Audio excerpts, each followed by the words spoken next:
আগামী 72 ঘন্টার জন্য সারা দেশে ভারী বৃষ্টিপাতের সতর্ক সংকেত জারি করেছে আবহাওয়া অফিস। এছাড়াও দেশের নদী বন্দরগুলোকে 1 নম্বর সতর্ক সংকেত দেখিয়ে যেতে বলা হয়েছে। বুধবার সাংবাদিকদের এক প্রশ্নের জবাবে একথা জানান সহকারী আবহাওয়াবিদ আফরোজা সুলতানা।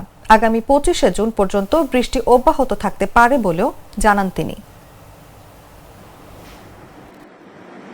আজ সকালে হেভি রেইনফল ভারী বর্ষণের সতর্কতা দেওয়া হয়েছে সকাল 10টা থেকে আগামী 72 ঘন্টার জন্য, এবং সেই সাথে সারা দেশে ভারী বর্ষণের সতর্কতা রয়েছে। সেই সাথে হলো রাঙামাটি, খাগড়াছড়ি, চট্টগ্রাম, কক্সবাজার হিলি অঞ্চলে ভূমিধসের সম্ভাবনা রয়েছে, সতর্কতা দেওয়া হয়েছে, এবং ঢাকা, খুলনা এবং চট্টগ্রামের মহানগরীতে জলাবদ্ধতা অস্থায়ীভাবে কোথাও কোথাও জলাবদ্ধতা তৈরি হওয়ার সম্ভাবনা রয়েছে।